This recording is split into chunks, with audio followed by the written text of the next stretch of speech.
warahmatullahi wabarakatuh. Hai teman-teman, perkenalkan nama saya Muliza dengan NIM 24059020234. Di sini saya akan membuat tugas video dari mata kuliah kimia dengan dosen pengampu Ibu Syukri Rahma. Selamat menyaksikan video saya. Baik, sebelum kita memasuki yang ada di judul tadi, kita harus mengetahui apa itu SKL atau bisa disebut dengan sifat koligatif larutan. Jadi kita itu harus tahu apa itu larutan, perbedaan larutan elektrolit dan juga non elektrolit, kemudian satuan-satuan konsentrasinya. Jadi apa sih itu sifat koligatif larutan? Baik, sifat koligatif larutan ini yaitu sifat larutan yang bergantung pada jumlah partikel zat terlarut dan bukan bergantung pada jenis zat terlarutnya. Nah, di sifat koligatif ini itu dibagi menjadi 4. Yang pertama itu ada penurunan tekanan uap yang disimbolkan dengan delta P. Yang kedua itu ada kenaikan titik didih yang disimbolkan dengan delta TB. Yang ketiga itu ada penurunan titik beku yang disimbolkan dengan delta TF. Yang keempat itu ada tekanan osmotik yang disimbolkan dengan P. Nah, di video ini kita akan fokus pada yang pertama tadi, yaitu tentang penurunan tekanan uap yang simbolnya itu delta P. Nah, apa sih itu tekanan uap? Tekanan uap adalah nilai yang menunjukkan kecenderungan suatu cairan untuk menguap. Nah, contohnya itu seperti jika suatu zat atau cairan itu mempunyai tingkat tekanannya tinggi, maka suatu zat atau cairan tersebut menunjukkan sifat yang mudah menguap. Nah, sebaliknya, jika suatu zat atau cairan itu mempunyai tekanan yang rendah, maka suatu cairan atau zat tersebut akan menunjukkan sifat yang sukar menguap. Nah, apa sih itu penurunan tekanan uap? Yaitu berkurangnya tekanan uap suatu larutan relatif terhadap tekanan uap pelarut murni. Misal, ini adalah pelarut murni dan ini adalah larutan. Bedanya tahu ya. Jadi, kalau pelarut murni hanya mengandung pelarut saja. Contohnya adalah air. Sedangkan larutan adalah campuran antara pelarut dengan zat terlarut. Contohnya campuran air dengan gula atau larutan gula. Manakah yang lebih mudah menguap, larut murni atau larutan? Nah, ternyata pelarut murni itu lebih mudah menguap dibandingkan dengan larutan. Artinya, larutan sukar menguap. Kenapa? Karena adanya zat terlarut akan menutup sebagian permukaan. Nah, ingat, cairan yang mudah menguap memiliki tekanan uap yang lebih tinggi dibandingkan cairan yang sukar menguap. Artinya, tekanan uap pelarut murni lebih besar dibandingkan tekanan uap larutan. Tekanan uap pelarut murni disimpulkan dengan P0 dan tekanan uap larutan itu disimpulkan dengan P. Berarti P0 itu lebih besar dibandingkan dengan P. Jadi mengalami penurunan ya. Makanya disebut dengan penurunan tekanan uap. Nah, untuk mengetahui besar penurunannya atau delta P berarti sama dengan P0 dikurang P. Selain menggunakan persamaan ini, kita juga bisa menentukan tekanan uap delta P dengan menggunakan rumus yang lainnya. Itu sama dengan P0 dikali XT.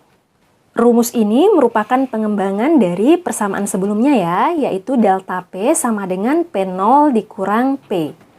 Kemudian, jika yang ditanya adalah tekanan uap larutan, kita bisa langsung menggunakan rumus P sama dengan P0 dikali XP.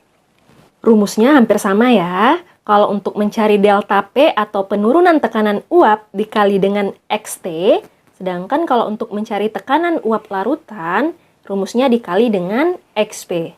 Kita buat keterangannya ya. P adalah tekanan uap larutan, P0 adalah tekanan uap jenuh pelarut, kemudian X adalah salah satu konsentrasi larutan yaitu fraksi mol. Berarti kalau XT adalah fraksi mol zat terlarut, sedangkan XP adalah fraksi molnya pelarut. Nah, untuk mencari X atau fraksi mol, berbeda antara fraksi mol larutan non-elektrolit dan larutan elektrolit. Jadi, untuk larutan non-elektrolit, persamaan ini bisa kita jabarkan menjadi delta P sama dengan P0 dikali mol zat terlarut per mol total atau mol zat terlarut ditambah dengan mol pelarut. Begitupun halnya dengan persamaan ini ya. Nah, ini bisa kita jabarkan menjadi P sama dengan P0 dikali mol pelarut, karena dia fraksi mol pelarut ya, dibagi dengan mol campuran atau larutan, yaitu NP ditambah NT. Jadi, N adalah jumlah mol ya. Jika belum diketahui, salah satu cara untuk mencari jumlah mol rumusnya adalah gram per mR. Oke, bagaimana dengan larutan elektrolit?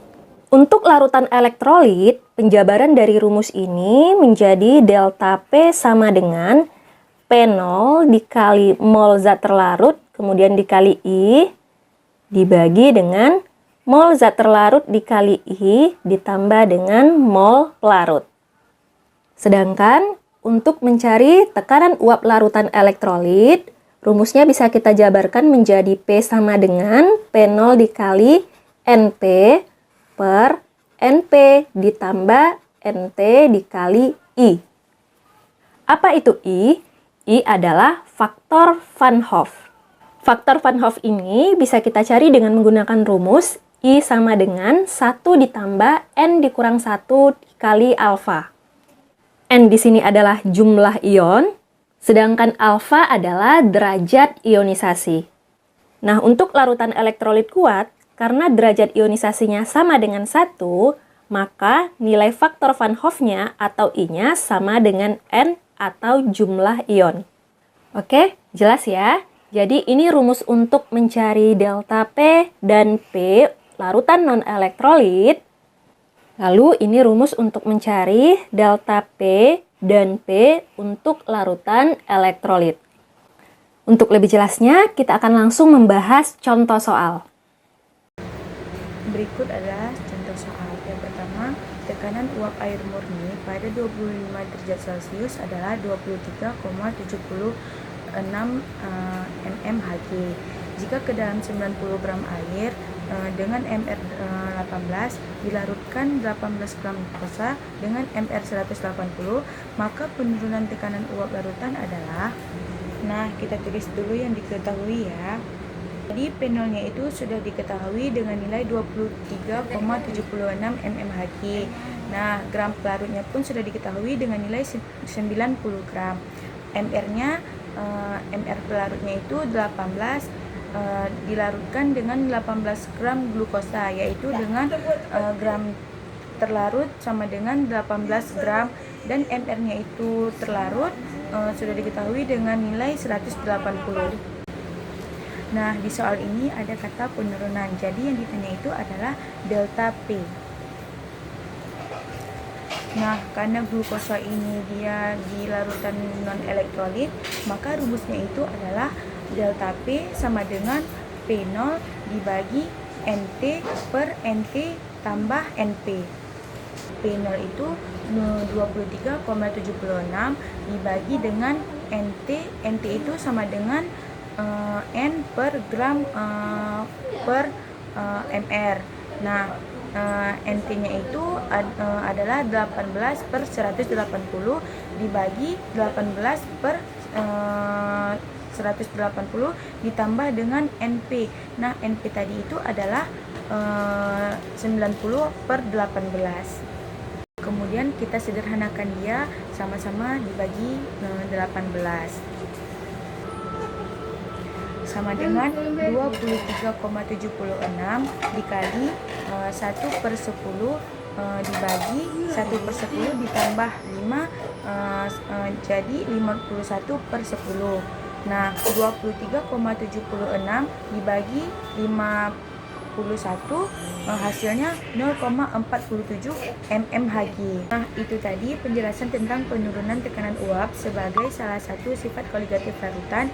Semoga video tadi bermanfaat. Wassalamualaikum warahmatullahi wabarakatuh.